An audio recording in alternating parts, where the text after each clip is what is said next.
Bueno, yo soy Daniel Leante. Voy a contar un poquito bueno, pues, cómo funciona el léxico del Estado español. Bueno, yo en realidad tampoco soy ningún experto, pero bueno, de aquí unos meses para acá he ido aprendiendo un poquillo y tal. Y yo creo que aunque el sistema es bastante complejo, bueno, hay unas cuantas cosas que se pueden entender más o menos fácilmente, ¿no? Y que yo espero conseguir explicarlas, que las entendáis y que hagamos piña, ¿no? Todos un poco para ver si cambiamos esto. Entonces, bueno, para empezar, simplemente algunos pequeños datos. Bueno, yo creo que como todos nos hemos dado cuenta, llevamos bastante tiempo en el que la tarifa de la luz va subiendo bastante, ¿no? Lo que no sé es si hasta qué punto bueno, nos hemos dado cuenta que en qué porcentaje está subiendo esa tarifa, ¿no? Es decir, en los últimos 5 años ha subido la tarifa eléctrica doméstica un 70%. Creo que es un dato bastante. De hecho, esto nos ha llevado a que bueno, el Estado español sea el tercer estado con la tarifa de la luz más cara, después de Chipre y Malta, que son 2 islas, con las cuales los recursos son mucho más caros, en este sentido. Bueno, luego contaros que bueno, todo este sistema eléctrico aquí bueno, está controlado por un oligopolio, ¿no? Son 5 empresas. Todo lo voy a repetir varias veces durante la pequeña charla, y que son Iberdrola, bueno, seguro que ya conocéis todas prácticamente, pero son Iberdrola, Endesa, Gas Natural Fenosa, HC Energía y bueno, E.ON. Bueno, estas empresas, bueno, como podemos ver, pues bueno, vienen teniendo unos beneficios millonarios desde hace un tiempo, ¿no? Es decir, Gas Natural, pues 1.300 millones de euros en 2011, Iberdrola 2.800, Endesa 4.100, bueno, y así seguimos, ¿no? Bueno, y no solo eso, sino que además todos los consumidores, bueno, y ahora pues lo va a deber el Estado español, seguramente le debemos por déficit de tarifa 24.000 millones a estas eléctricas, ¿no? Bueno, entonces hay que preguntarse por qué esto, cómo puede suceder esto, ¿no? Entonces, bueno, lo que voy a intentar es explicaros un poquillo.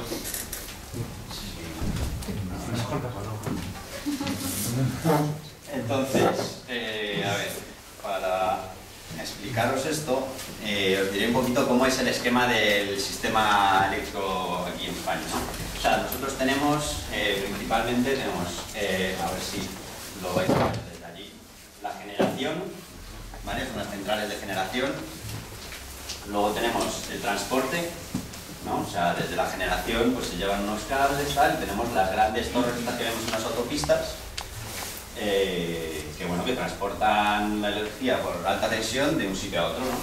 Y luego tenemos la distribución, que bueno, al final pues son las pequeñas torretas y los cables que vemos por aquí, muchas veces por las casas y tal, ¿no? Pues la que nos lleva ya la electricidad a nuestras casas, ¿no? Bueno, la generación está controlada por estas 5 empresas, ¿vale? Por este oligopolio que se unifica en una patronal que se llama UNESA, para que nos situemos. El transporte bueno, está controlado por Red Eléctrica Española, que es un 20% estatal y luego el resto es privado. Y la distribución también está controlado por estas 5, por el oligopolio, ¿vale? Hay un bonito sándwich. Vale, entonces, en la generación, como sabemos, hay diferentes formas de generar la electricidad. Tenemos las nucleares, ¿vale? Tenemos el gas, el ciclo combinado, tenemos el carbón, tenemos las renovables, tenemos el gas, el carbón, pues, etcétera, ¿no? Vale. Entonces, todas estas centrales de generación, ¿vale? Bueno, pues distribuyen su electricidad a través de las redes de transporte pero todas ellas, para vender su energía, van a un mismo mercado, ¿vale? Esto es cómo funciona el sistema para generar los precios, ¿no? Entonces, al final, lo que hace cada central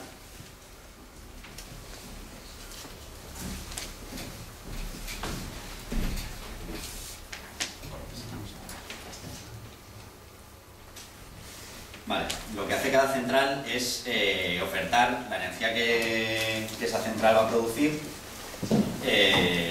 bueno, pues con su margen de beneficios y con sus, bueno, como ellos consideren, ¿no? Entonces van ofertando y todo esto se ordena de menor a mayor. Renovables hace una acta, centrar las primeras y como su sistema, que bueno, luego intentaremos contar un poquito, va por otro lado, su sistema de precios y tal, pues al final,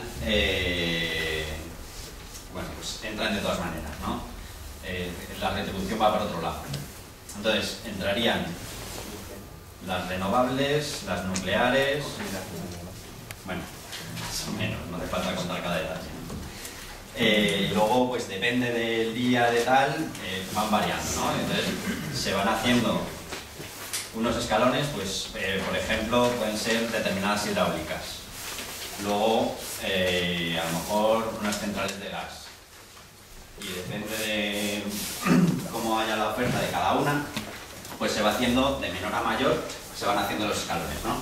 Entonces, si aquí tenemos los euros kilovatio, aquí tenemos los kilovatios hora, es decir, aquí tenemos el precio de la energía y aquí tenemos la cantidad de energía que se produce, ¿vale? Por cada central se produce una cantidad de energía. Entonces, en ese momento existe un consumo, que bueno, se te dice un poquillo y tal, y entonces hay un consumo determinado, ¿no? Que a lo mejor pongamos que pues este día es esto, ¿vale? Entonces, tenemos la curva de la oferta y la curva de la demanda. Justo el punto de corte, ¿vale? Es el que nos da el precio de la energía, ¿vale? Entonces, en ese momento tendremos este precio de la energía, ¿vale? ¿Qué pasa? Bueno, este es el punto de casación y este mercado se le llama pool, pero bueno. Entonces, aquí, por ejemplo, en esta central, ¿vale? Tenemos que esta central ha tenido determinados costes y aquí tiene su beneficio que ha considerado oportuno para, pues para sus ganancias para la empresa, ¿no? O sea, los beneficios. Pero ¿qué pasa? Que además de esto, resulta que todo el precio de la energía se vende a este precio. O sea, toda la energía se vende a este precio. Por lo tanto, tiene todo este margen extra, ¿vale? Todo ese margen extra se le llama beneficios caídos del cielo, los windfall profits.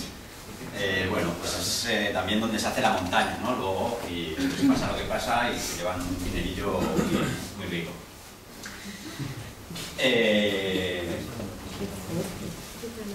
Vale. Luego aquí tenemos que las renovables van un poquito por otro lado, ¿no? Porque son unas energías que se consideran beneficiosas para la sociedad y que su curva de aprendizaje como tecnología pues está creciendo, ¿no? Ya hay algunas que ya entran en el mercado de forma sin primas, pero todavía existen las primas. ¿Qué es esto de las primas? Bueno, pues al final lo que tienen las renovables, como has dicho que están aquí, ¿vale? A ellas se les van a retribuir con un precio ya prefijado, ¿vale? Entonces, pues se las paga por aquí, ¿vale? Pues si entrasen por debajo, pues ya no necesitarían esto, ¿no? Y entonces, al final, esta diferencia, ¿vale?, entre el coste de la energía en el mercado y el precio que se le paga, ese extra, esas son las primas a las renovables, ¿vale?, que siempre hemos oído y tal. Vale, ¿qué pasa con las renovables? Que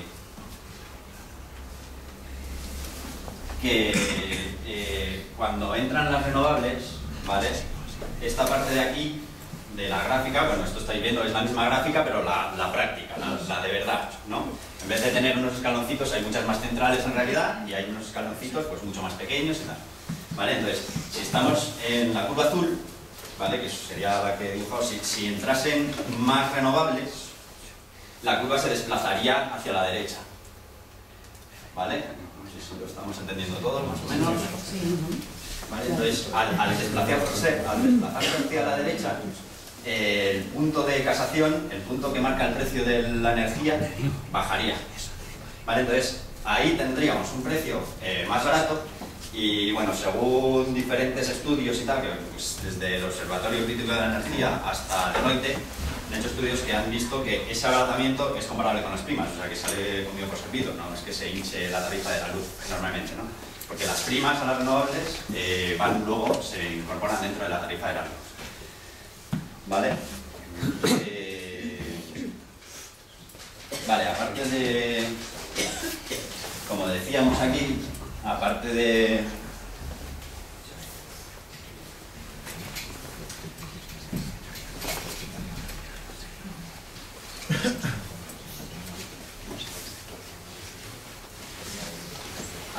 la generación, que es de lo que hemos estado hablando, ¿vale? La central de generación, luego tenemos el transporte, con las torres y tal, y luego tenemos la distribución. ¿Vale? Al final, pues todo esto son costes, son mayores costes, ¿no? Porque el transporte pues también tiene cuesta lo suyo y tal, el mantenimiento y demás cosas. Entonces al final, la factura de la luz, dicho a grosso modo, en realidad hay muchos más detalles y tal, ¿vale? Pero para que nos entendamos, la factura de la luz consta de diferentes partes, ¿no? Una es la generación, otra es el transporte y otra es la distribución. Bueno, en realidad está mucho más complejo y tal, pero bueno, esto es al final lo que pagamos nosotros en la factura de la luz, ¿vale? Todo este... Vale, entonces, el déficit de tarifa viene a ser que la factura, o sea, durante mucho tiempo, y empezó bueno, con la Unión Europea cuando impedía que subiese el IPC y tal, los políticos no han querido subir más la factura de la luz. Entonces, lo que ha sucedido es que se ha considerado que se les debe la diferencia, o sea, no se ha pagado esto en su integridad, ¿no? Sino que se ha pagado algo por debajo, ¿no? Menos el déficit, ¿no? La factura menos el déficit. Y entonces, lo que ha conllevado es que a ellos dijesen que se les debía no solo la factura, sino un dinero extra, ¿vale? Entonces, no solo se llevaban el margen de los windfall profits, de los beneficios caídos del cielo, sino que además les debemos, bueno, ahora ya más de 24.000 millones de euros en déficit tarifario.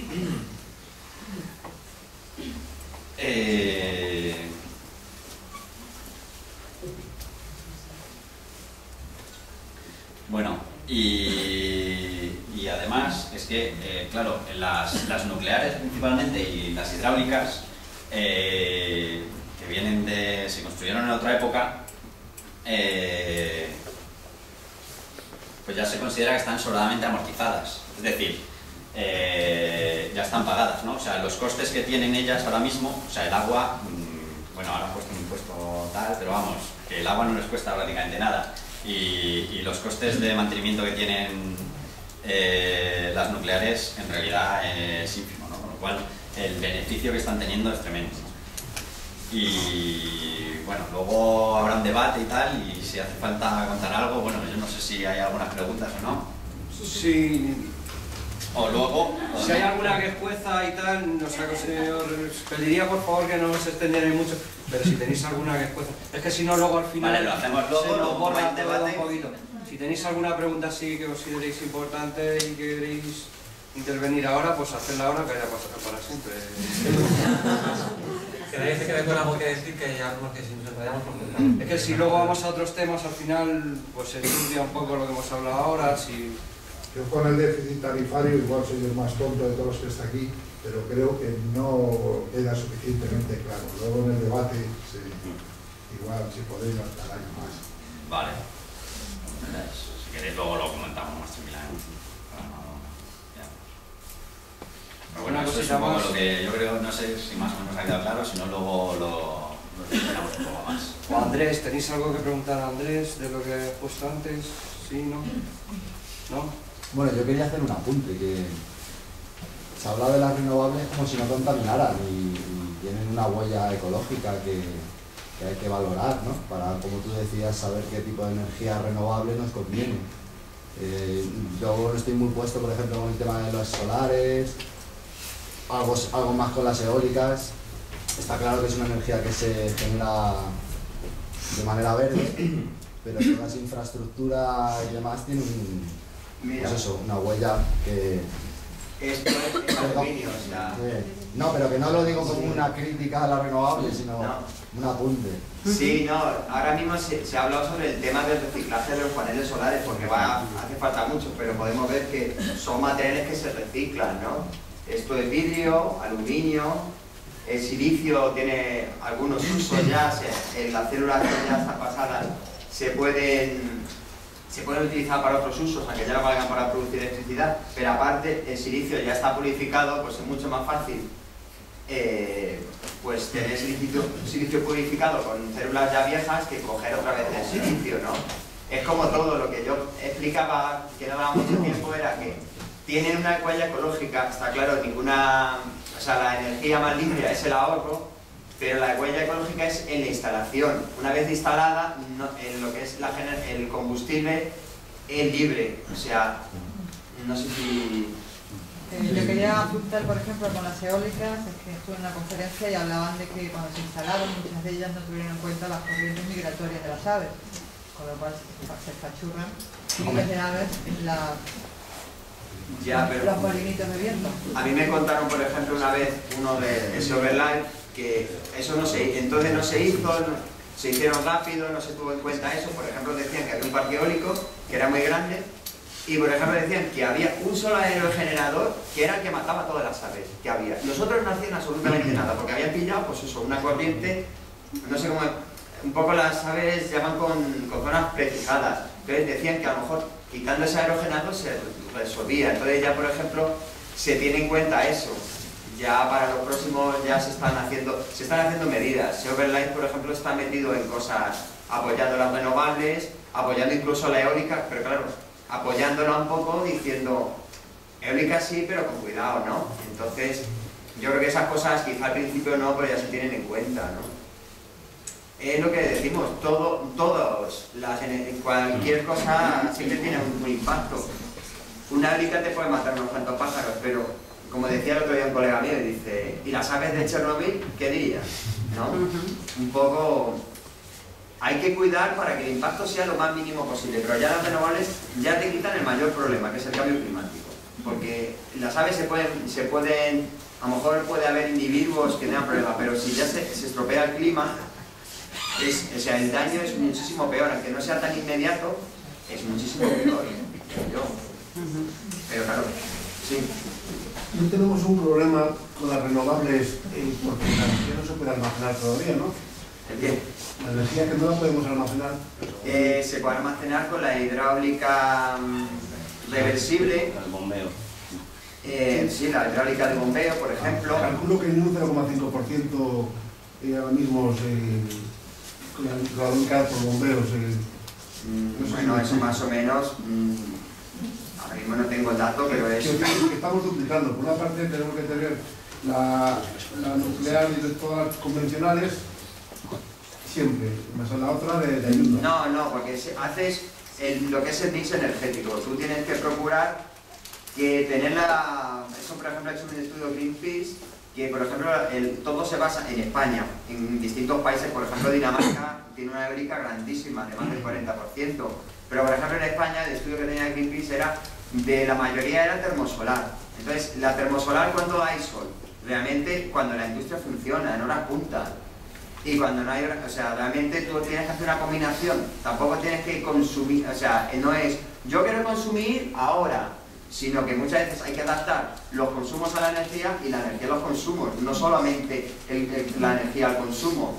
Cuando hay termosolar, pues se produce más. Por la noche tienes la eólica y ya puedes desconectar las nucleares, es un poco el mix. También se está estudiando muchos temas de pila de combustible, el tema del bombeo. En Canarias, por ejemplo, en los barrancos están estudiando el tema de subir, de explicar a Marcos, el sistema integrado, que vamos a hablarlo luego tiene solar. Sí, y la cosa que bombeas, o sea, utilizar el bombeo y la pila de combustible como para solucionar más acumulador aparte de la pero eso es para llegar a la demanda punta de la curva que nos marca la energía. O sea, en la base siempre están las mismas y a día de hoy son insustituibles. Las nucleares, o sea, vaya por delante. Vamos a ver por el Es que esto pero la nuclear totalmente el carbón había totalmente dejado de existir, o sea, había un 2%, se ha llegado hasta el 2%, al 4, al 2%, o sea, y el carbón ahora ha aumentado al 12%, por una movida política de que decidieron que había que gastar carbón, o sea, hay muchas decisiones políticas. El carbón se podía haber eliminado y después del carbón la nuclear, que como no se puede regular, ahora mismo están parando aerogeneradores porque sobra energía. O sea, ahora mismo hay eólicas que están parando por la noche cuando sobra. Porque la nuclear no se puede parar, ¿qué para? La eólica. Sí, oye, perdona, respecto a lo de las baterías, el otro día me pasaron una noticia... Después Marco va a aclarar, vamos a ver... No, espera por aclarar lo de la batería, lo que habéis dicho, ¿no? Es que Marco va a hablar de las baterías. Es que después se va a hablar de todo eso. Es que ha hecho una tesis doctoral sobre baterías de pila de combustible, entonces él es el que tiene que hablar de eso. Vale, pues hacemos un descansito, si os parece, ¿vale? Un cuartito de hora. 10 minutitos.